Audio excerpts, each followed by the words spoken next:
반갑습니다. 2023년 H&D 트렌드 영상을 준비하게 됐고요. 연간교육계획을 수립하실 때나 또 내년도 실제적으로 과정을 운영하실 때 좀 도움이 되고자 트렌드 영상을 만들게 되었습니다. 2023년 개묘년이라고 하죠.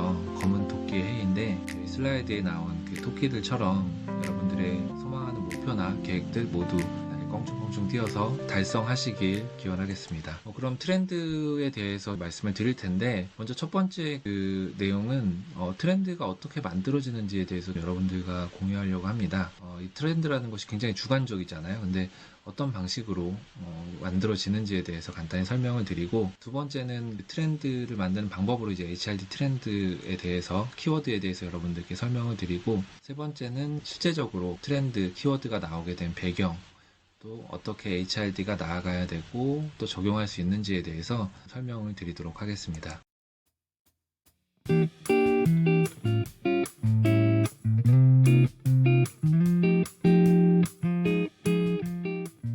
먼저 트렌드 정의에 대해서 말씀을 드릴게요. 트렌드란 뭘까? 네, 여러분들도 잘 아시겠지만 유행이랑은 조금 차이가 있습니다. 그래서 트렌드라고 하면은 일정 범위의 사람들이 일정 기간 동조하는 변화된 행동 가치라고 합니다. 그래서 어떤 대상이 존재하고 그래도 어느 정도 일정 기간이 존재하고 그 다음에 동조하는 그룹들이 있고 행동 가치들이 존재한다라는 거, 이런 요건들을 좀 갖춰야 트렌드라고 볼 수 있고요. 이런 트렌드를 찾는 방법은 크게 두 가지 방법이 있습니다. 첫 번째는 연역적 방법이라고 해서 우리가 어떤 사회 현상들, 그러니까 경제적인 흐름이나 어떤 인구의 변화, 또 기술의 변화로 인해서 나타나는 메가 트렌드, 이런 것들을 좀 발견하고 거기 범주 내에서 자신이 속한 트렌드를 발견하는 그런 방법이 있고요.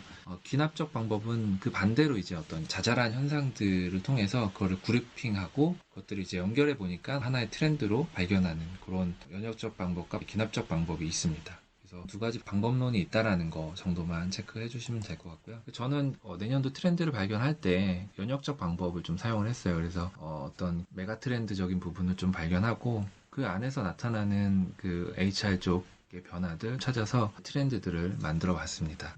그러면 실제적으로 트렌드 키워드에 대해서 말씀을 드릴게요. 크게 매크로, 마이크로 이렇게 나눴는데, 매크로 키워드는 아무래도 전체적인 연간 교육 계획을 수립하거나 아니면은 그 예산적인 부분, 수립할 때 좀 거시적인 부분이라고 볼 수 있고, 마이크로는 실제적인 과정 개발에 관련된 과정의 내용이라든지 과정을 설계하는 부분, 이런 키워드로 정리를 해봤습니다. 5가지 키워드로 나눠봤는데요. 키워드에 대해서 간단히 설명을 드리면 차별화라는 키워드가 있습니다. 그래서 여러분도 아시겠지만 요즘에 평균 실종이라는 단어가 있잖아요. 어떻게 보면은 그 회사마다 처한 상황이 다 다르고 너무 개별화되어 있어서 평균적으로 설명하는 게 굉장히 어려운 상황이에요. 그래서 예를 들면 여러분들이 괴리감을 가장 많이 느낄 수 있는 게, 요즘에 HRD 트렌드 관련된 어떤 강의나 이런 것들을 들으면 중견기업 담당자분들은 굉장히 괴리감을 느낄 수밖에 없는데요. 그 이유는 이제 예를 들면 메타버스로 과정들을 구성해 놓고 세팅을 해 놓고 실제적으로 운영도 하고 있고, 또 교육 영상이나 컨텐츠들을 굉장히 많이 개발을 하셨어요. 사내 교육도 그렇고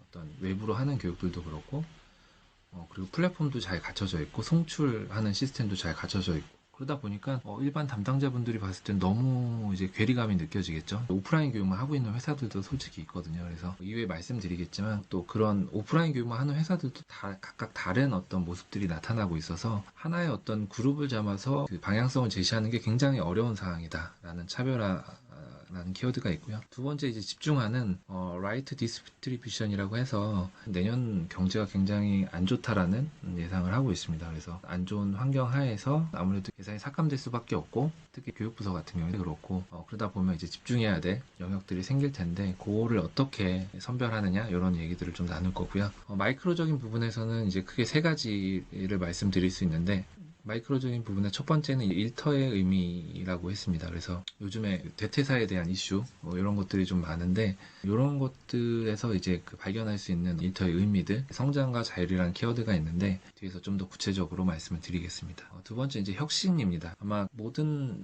담당자들이 걱정일 거예요. 내년도에 어떤 새로운 교육들을 품위를 할까. 대체적으로 이제 위에 경영진도 그렇고 교육생 분들도 그렇고 매번 이제 새로운 거를 요구하잖아요.